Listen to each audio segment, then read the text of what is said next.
자, 여러분 안녕하십니까? 보험계약법의 박후서입니다. 자, 오늘부터 보험계약법 기본서 이 내용을 가지고 여러분들 강의에 들어갑니다. 상당히 내용들이 만만치 않아요. 왜냐하면 보험계약법이 예전에는 상당히 쉽게 났었는데 요새는 절대 쉽게 나지 않습니다. 그래서 옛날에는 효자 과목이라고 하던 이 보험계약법이 지금은 불효자는 웁니다라는 그런 과목이 되어버렸습니다. 왜 그럴까요? 내용이 조금 깊이 있게 나는 것도 있지만 또 하나가 이 판례 문제가 상당히 많이 납니다. 따라서 이 책이 뭐 300페이지, 400페이지 뭐 이렇게 얇은 책만 갖고는 사실은 공부하기가 이제는 만만치 않습니다. 조금 더 두꺼운 책이 필요한데 사실 작년보다는 한 30페이지를 줄였습니다. 분량을 더 늘려야 되지 않느냐? 아닙니다. 줄이면서도 더 알찬 그런 책으로 만들었습니다. 왜 그랬는지는 좀 이따 다시 설명하도록 하고, 자, 지금부터 강의는 이 전자칠판이라는 걸 이용해주고 강의가 이루어집니다. 또 하나, 이거는 오프라인 강의를 촬영하는 게 아니라 온라인용으로만 별도로 강의가 시작됩니다. 왜냐하면 가면 갈수록 온라인 강의가 더 활성화되고 있는데 여러분들이 오프라인을 찍어서 올려버리면 온라인 듣는 사람들은 집중력이 좀 떨어져요. 따라서 이번에는 오프라인 강의는 오프라인 강의대로 별도로 이 학원에서 이루어질 것이고 여러분들을 위한 온라인 강의만 전문적으로 다시 올립니다. 또 강의 시간도 너무 길게 안 할 겁니다. 또 옛날에 보면 어쩔 때는 1시간 막 10분씩 막 이렇게 했었는데 온라인 듣는 분들은 좀 힘듭니다. 오프라인에 어차피 앉아 있으니까 끝까지 버티지만 온라인 상에서는 중간중간에 본인이 그 집중력이 좀 떨어지기 때문에 조사한 바에 의하면 온라인 강의는 약 30분에서 40분 정도만 하면 딱 맞는다는 그런 조사가 나와 있습니다.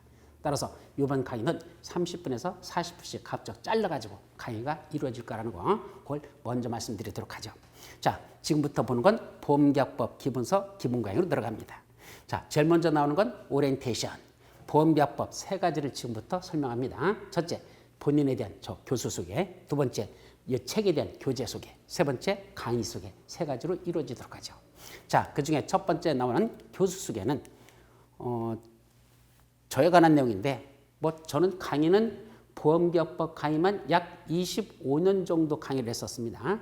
제가 국회에 있을 때 보좌 안 하면서 보험연수원에 강의를 시간 나는 대로 짬짬이 그때 나간 그때부터 시작돼가지고 지금까지 보험계약법 강의를 하고 있습니다. 물론 보험계약법 하시는 교수님들도 여러분들이 참 많습니다.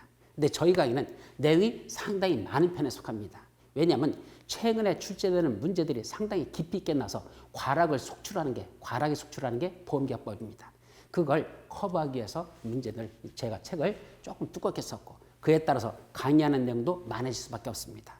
적어도 보험계약법 가지고 70점은 넘어가야 되지 않냐. 제 강의 듣고 7, 80점은 충분히 맞을 수 있도록 사실은 제 강의 끝까지 다 따라가면 90점도 넘어갑니다. 제가 가는 문제 중에서 거의 90점까지는 따라갈 수 있는데 거기까지 다 맞출 수는 없겠지만 어쨌든 최소한 7, 80점은 맞을 수 있도록 하는 그런 강의를 하기 위해서 일부러 책이 좀 두껍고 내용도 많다는 거 먼저 말씀드리죠. 자, 저는 이런 식으로 쭉 돼 있는데 참고하십시오. 여러분들이 그런 정도만 설명드립니다. 자, 두 번째 교재 소개입니다.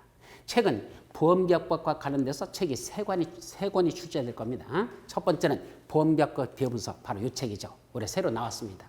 재작년에 책을 썼다가 사실은 2년 동안 책을 쓰지 않았었습니다. 그럼 올해 새로 책을 썼습니다. 사실 한 3개월에 걸쳐서 집중적으로 책을 새로 쓴 겁니다. 시간이 그동안 썼던 기본서 처음 쓸 때 빼놓고는 가장 많은 시간을 투자했습니다. 어떤 내용이 들어있을까 간략하게 여러분들께 그 설명을 해보죠. 자, 첫 번째는 이 책에서는 자, 최근 6년간 출제됐던 내용들을 분석을 해봤습니다. 그동안 예전에 났던 문제들은 크게 중요하지 않더라고요. 왜냐하면 옛날에 출제된 출제위원 교수님들하고 지금 출제위원분들하고 서로 다르거든요. 그럼 옛날에 이 사람들은 이런 걸 좋아한다, 저 사람은 저런 걸 좋아한다 이게 있습니다. 그러다 보니까 옛날에 출제되던 그 경향이 그대로 지금도 출제되느냐 전혀 그렇지 않다는 얘기죠. 따라서 현재 최근 6년 동안에 출제되는 경향을 보고 요새는 이런 걸 집중적으로 내는구나. 그 내용을 집중적으로 책에다 서술했고 그동안 10년 이상 출제되지 않던 내용들 그런 것들은 굳이 책에다 더 쓸 필요가 없어서 그래서 책을 그 내용을 빼버렸습니다. 빼다 보니까 내용을 더 집어넣었음에도 불구하고 빠진 내용이 더 많아가지고 약 30페이지 정도 책 분량이 줄어들었다는 걸 첫 번째로 말씀드리죠. 자, 두 번째로서는 최근 6년간 어떤 데서 어느 파트에서 시험 문제가 어떻게 났었는지 몇 문제가 났었는지 그 문제 출제 빈도를 갖다가 분석한 표를 여러분들 이 기본서 19페이지에 보면 그 표로 만들어 가지고 여기다 이렇게 올렸습니다. 즉 보험계약법 단원별 출제 빈도 분석표 해가지고 38에 39, 40, 41, 42, 43 최근 6년 동안에 어느 파트에서 시험 문제가 몇 문제씩 났었는지 그것들 요 경향을 보면 시험 문제가 잘 나는 파트, 시험 문제가 잘 나지 않는 파트 그걸 분석할 수가 있습니다. 따라서 공부할 때 이거에 따라서 경중을 여러분들이 가려서 요거는 더 집중적으로 공부해야 되겠다, 이건 좀 안 해도 되겠다 그걸 이해할 수 있도록 책도 그거에 맞춰서 공부할 수 있도록 내용도 그렇게 썼지만 여러분들 공부할 때도 그쪽에 집중적으로 할 건 집중적으로 빼버릴 건 빼버려도 되는 이런 식으로 효율적으로 공부할 수 있도록 그 표를 만들어 놨죠. 그게 이 책의 두 번째 특성입니다. 세 번째는 최근 6년간 이 시험 문제 어디서 어떤 게 났었는데 그 지문들 자 예를 들면 38회 때 1번 문제에서 지문들 있잖아요. 그 내용이 이 책 어디에 있는지 그 내용을 거기다가 표시해 가지고 요거 제 몇 회 몇 회 몇 회 그걸 다 써드렸습니다. 최근 6년치 그럼 38, 39, 40, 41, 42, 43 올해까지 43회까지 요걸 각 지문 하나마다 요 지문은 몇 회 출제됐다. 요 지문은 몇 회 출제됐다. 또 여기서 나오는 요 지문은 몇 회 출제, 이건 몇 회 출제라는 걸 그 지문 끝나는 데다가 제 몇 회, 몇 회, 몇 회라는 표시를 해드렸습니다. 따라서 아 이거는 언제 출제됐던 지문이구나, 이건 언제 출제됐던 지문이구나. 가급적 출제된 지문들은 거의 다 빠짐없이 이 책에다 다 서술해 놨습니다. 그렇기 때문에 그 작업이 상당한 시간이 오래 걸렸어요. 그래서 책도 또 수정할 건 수정하고 그 지문들과 맞춰가지고 왜냐하면 출제원들이 좋아하는 문장이 있거든요. 그 문장에 맞춰서 또 책도 다 수정을 해버렸습니다. 그래야 아 출제원들이 이런 표현을 쓰는 걸 좋아한다. 똑같은 내용인데도 그 어떻게 아라고 표현하느냐 어라고 표현에 따라서 그게 어감이 다르게 느껴질 수 있거든요. 따라서 출제원들이 좋아하는 그 표현력을 살려서 가급적 원문에 맞도록 여기다 그 몇 회 몇 회 지문이라는 걸 다 집어넣도록 그런 작업을 했다는 거 그걸 말씀드리고 그 다음에 여기 보면 법률 용어들을 중간중간에 넣어놨습니다. 왜냐하면 이 보험계약법을 공부하시는 분들이 사실은 법을 갖다 전공한 분들이면 그래도 좀 좋겠는데 전혀 그렇지 않은 분들이 거의 100명 중에 99명이 넘습니다. 다시 말하면 법학을 전공한 분들이 한 분 정도 있을까 말까 그런 경향입니다. 그러다 보니까 나머지들은 전부 다 법에 대해서 뭐다 무지한 분들입니다. 무지 알지 못한다는 얘기입니다. 그래가지고 무슨 말인지를 못 알아듣는 게 사실은 보험계약법의 특성입니다. 따라서 법에 대한 기본적인 지식들을 알 수 있도록 법률 지식들을 여러분들이 알 수 있도록 했고 강의 책도 여러분들은 전혀 모른다는 걸 전제를 해놓고 하나하나 그걸 다 설명하려고 책의 분량이 좀 늘어난 책이 다른 책에 비해서 좀 그래도 두꺼운 편이 바로 그런 내용들이 들어있기 때문입니다.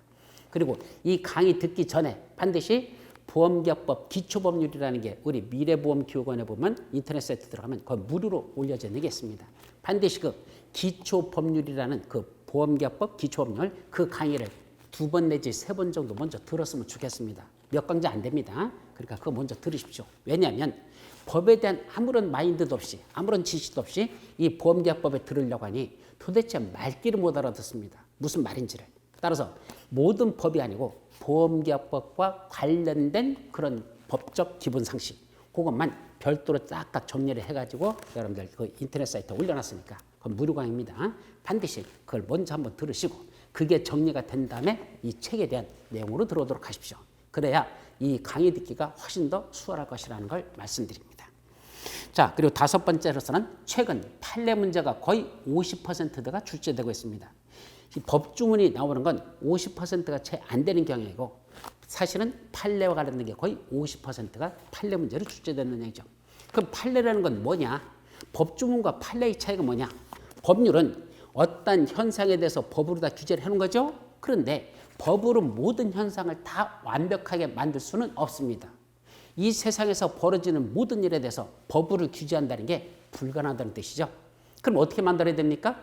법으로 일단은 만들어 놨는데 이 법을 해석하는 데 있어서 어떤 A라는 사람은 이 법주문을 놓고 그거는 이런 뜻이야 라고 이렇게 해석을 하고 어떤 B라는 사람은 아니야 그런 뜻이 아니야 이런 뜻이야 라고 다른 걸 해석을 할 수 있습니다. 왜냐하면 어떤 현상을 추상적인 문장으로 다 글로 써놓다 보니까 이 글의 의미가 이 써놓은 의미가 이렇게도 해석이 될 수 있고 저렇게도 해석될 수 있는 그런 것들이 상당히 많다는 얘기입니다. 추상적인 문장이다 보니까 구체적인 내용에 접근할 때 그것이 이렇게도 말이 되는 것 같고 저렇게 뜻도 될 수 있고 이렇게 헷갈리게 돼 있다는 얘기죠. 그걸 뭘 통해서 판례라는, 즉 판례는 현실에서 어떤 벌어지는 분쟁을 해결하기 위해서 재판을 청구한 것이고, 그때 판사가 A라는 사람의 말이 맞다, B라는 사람의 말이 맞다, 그걸 판정해서 판가름해 주는 거, 이게 바로 판례라는 거랑 다르거든. 즉 재판에서 나온 결과가 하나의 법 비슷하게 만들어지는 게 바로 판례인데, 이 판례는 실질적으로 법조문을 여러분들이 해석하는 데 있어서 어려움이 있을 때 그걸 판사가 이런 사건에서는 구체적으로 이건 이렇게 해석하는 게 맞다라고 그 가이드라인 또는 어떤 방향을 제시해 주는 게 판례거든요. 따라서 법조문을 먼저 공부하고 그 다음에 판례라는 것을 한 단계 더 들어서 공부하는 겁니다. 또 하나는 법에서는 어디까지는 서술이 돼 있어. 여기까지는 서술이 돼 있어. 근데 그 다음 내용이 없어. 예를 들면 이럴 때는 뭐뭐 해야 한다라고 돼 있는데 그거 안 하면 어떡할래? 그러면 안 하면 어떤 효과가 발생하지? 이거에 대해서는 법에 아무런 말이 없습니다. 법조문에서 침묵하고 있다는 얘기죠. 그럴 때는 어떻게 해야 됩니까? 재판하는 수밖에 없습니다. 그래서 판사가 그거 아무 말이 없는 건 그때는 그건 이렇게 해석하는 게 맞다라는 식으로 다시 재판에서 판사가 그걸 다시 갈라주죠.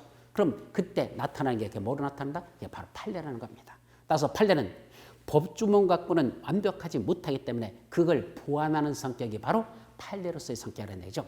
그러면 법조문을 먼저 이해를 해야 그 다음에 그보다 한 단계 들어가는 판례라는 걸 공부할 수 있다는 얘기입니다.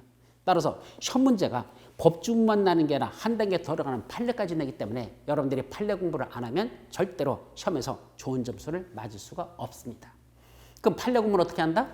이 책에서는 그동안 시험 문제 났던 판례 그 조문들, 예를 들면 다음 중 무엇에 관한 내용이다. 이 중에 뭐 판례로서 옳은 것 틀린 것 이런 것들이 쭉 있습니다. 그럼 그 지문들, 판례에서는 사실 결론만 나오는 지문들이거든. 그 지문들은 거의 대다수 여기다 다 실었습니다. 그래서 이건 몇 회 나왔던 판례 문제다. 이건 몇 회 나왔던 것도 그거 다 표시를 해줬고. 그 다음에 그거 아직은 출제되지 않았지만 출제될 가능성이 높은 판례들 그것도 여기다가 같이 써놨습니다. 따라서 두 가지를 쓰는 거죠. 기존 있던 기출 판례 문제하고 또 예상 판례 문제 그런 것들을 이 책에다 다 서술해 놨습니다. 그게 바로 보험기업법 책의 현재 기본서에는 그런 내용들이 들어있다라는 그것이 이번에 새로 2021년 전면 수정판에서는 이런 내용을 집어넣어서 여러분들 시험에 좀 더 가까이 접근할 수 있도록 이렇게 책을 서술했습니다. 자, 두 번째는 보험 판례집이라는 이 책이 조만간에 다시 이제 나올 겁니다. 그래서 보험 판례는 왜 쓴다? 여기 나오는 건 결론만 나온 겁니다. 판례 조문 중에서 이런 것들 이렇다. 이럴 때는 이런 내용, 이럴 때는 이런 내용. 결론만 써 있지. 그 판례의 전반적인 내용에 대해서는 여기서 서술할 수가 없습니다. 그거가 있으면 이 책이 1000페이지가 넘어가는 책이 되거든요. 그래서 그건 쓸 수가 없었고 그거는 별도로다가 따로 보험 판례집이라는 걸 만들어가지고 그 속에다가 기출 판례하고 예상 판례를 전부 다 집어넣었습니다. 최근에 시험 문제 날 수 있는 것들. 따라서 그 판례집만 보면 최근에 현재 출제되는 판례 문제 중에 거의 90%는 그 판례집에서 다 해결할 수가 있습니다. 그래서 그 판례에서는 이런 판례가 나온 배경부터 시작해가지고 핵심 내용들이 무엇인지 그걸 따로따로 정리를 했으니까 그건 별도의 강의로서 따로 찍을 겁니다. 그동안은 쭉 판례가 있던 걸 이어서 찍었는데 이번에는 그렇게 안 하고 다시 한번 처음부터 순서대로 이 우리 공부하는 순서대로 판례를 다시 정리해가지고 그 판례를 쭉 다시 정리하는 그 강의는 별도로 보험 판례집이 나오면서 강의가 이것도 인터넷으로만 따로 찍을 거라는 걸 말씀드리죠. 그리고 세 번째는 보험기업법 기출문제집을 출간할 겁니다. 그동안은 기출문제집은 따로 출간하지 않았었습니다. 그러나 여러분들 뭐 인터넷에 올려주고선 그냥 알아서 보시라 그랬는데 전체적으로 한번 쫙 기출문제를 풀어보고 싶어하는 사람들이 상당히 많습니다. 그래가지고 32회 때부터 43회까지 무려 이렇게 되면 12년치인가요? 12년치 그동안 기출문제와 그에 대한 상세 해설서 이보다 더 자세하게 해설할 수 없다 할 정도로 책 전체를 갖다가 다 집어넣을 만큼 그 판례 속에다가 상세하게 해설한 기출문제에다가 그동안 상세한 해설을 다 붙여가지고 상당히 그것도 두꺼워요. 그래서 그것도 별도의 책으로 다 나올 거니까 여러분들이 보험기업법은 이 기본서하고 판례집하고 기출문제집 세 것만 보면 책으로서는 충분하다. 그런데 잘 이해가 안 되니까 아마 기출문제집은 별도로 다 여러분들 강의 안 합니다. 이거는 본 강의 기본서하고 판례 강의만 들어버리면 기출문제 푸는 데는 크게 지장이 없을 것이고 또 하나 자세하게 상세해설을 해놨기 때문에 별도로 여러분들 강의 안에도 혼자 숙지할 수 있도록 이렇게 만들어놨기 때문에 기출 문제집은 여러분들이 혼자 그 책을 사서 여러분들 풀어보면 되고, 위에 있는 기본서 강의하고 판례집 강의는 별도로 다 이런 인터넷을 통해서 이루어지니까 참고하시면 됩니다. 자, 여기까지가 교재 소개에 관한 내용이 되겠습니다. 자, 세 번째로서는 강의 소개죠. 인터넷 최적화 강의 별도로 촬영한다 그랬습니다. 이게 무슨 말이냐면 아까 말한 그냥 오프라인 강의 찍는 거 그거 올려가지고 이렇게 하던 거 이거는 이번에 안 하려고 합니다. 사실은 그렇게 하면 교수로서는 더 편합니다. 어차피 이래저래 강의하는 거 찍어서 올리면 되니까 따로 찍을 필요 없고 시간 낭비할 필요도 없습니다. 그런데 제가 가만히 생각해 보니까 아니야. 인터넷 듣는 분들 그분들만 최적화되는 것들 어떻게 강의하면 좋을까? 아까 말씀드렸지 시간은 30분에서 40분 사이 이 정도만 찍자. 그게 사람들이 집중력이 가장 높다고 하더라. 그래서 그런 식으로 강의가 이루어진다. 또 하나 갑적 여기서 이루어지는 건 이런 그림을 통해서 이런 게 사주죠. 이런 데 보시면 별도의 이런 식으로 자료가 이렇게 만들어져 있어요. 전부 다 이런 식으로 해서 강의가 이루어지면 여러분들의 시각적 효과도 높아지고 공부하는데 암기하기도 훨씬 좋을 것이다. 그래서 이번에 강의는 이런 자료를 만드는데 사실은 상당한 시간이 소요되지만 어쩔 수 없습니다. 제 운명인 거요.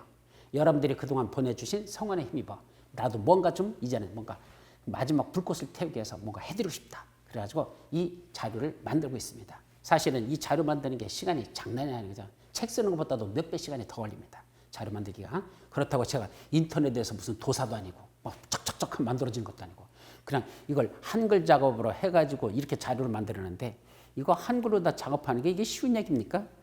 사실 아직은 제가 PPT를 잘 못합니다. 아주 초보적인 수준밖에 안 돼. 차라리 한글 작업하는 게 저한테는 더 빠른 경향입니다.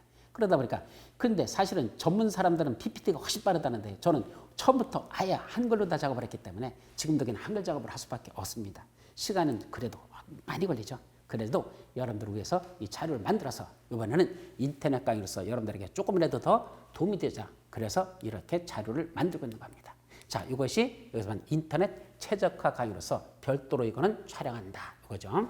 그 다음에 시각적 효과의 그때 좀 전에 말씀드렸죠. 시각적 효과. 눈으로 다 보란 얘기입니다. 칠판에 판서로 쓰는 것보다도 더 좋은 건 가급적 이렇게 글자가 되는 것들을 보면서 자꾸 눈에 익히는 것. 이것이 여러분들에게 훨씬 더 기억력이 오래 가거든요. 따라서 시각적 효과를 극대화시켜서 공부하는 데 효율성을 높이자. 자, 세 번째로서는 핵심 정리. 요거는 여기 칠판에 써 있는 것보다도 여기 교재에 써 있는 건 내용이 많지만 여기 있는 것들은 핵심만 탁탁 정리해놨거든요. 그래서 요거는 이제 출제 어떻게 해서 몇 문제씩 났었는지 그 경향이고 좀 이따 말씀드리고 위험이 무엇이냐. 책에 보면 위험에 대해서 한 점 써놨습니다. 그 한 점 써는 걸 딱 한마디로 정의하시오. 위험이란 이런 걸 위험이란다. 이렇게 딱 떨어지게 해놨잖아. 따라서 핵심 정리식으로 다 이렇게 해놨으니까 일단 책을 공부하면서 수업을 들으면서 칠판을 보면 이런 것들이 딱딱 떨어지니까 이게 핵심이구나. 거기다 진하게 표시하면서 여러분들이 공부해 나간다면 이 책 공부하는데 크게 어려움 없이 잘 따라오실 거라 이렇게 말씀을 드립니다. 이것이 이 책을 서술하게 된 그런 배경이 되겠습니다. 자, 여기까지가 여러분들 기본적인 오리엔테이션으로서 요즘 강의를 마치고 본격적인 강의. 첫 번째 나오는 게 무슨 내용이죠? 바로 보험계약법 체계도 보험계약법이라는 게 무엇인지 그 내용부터는 다음 시간에 살펴보도록 합니다. 자, 여기서 오리엔테이션을 마치도록 합니다. 감사합니다.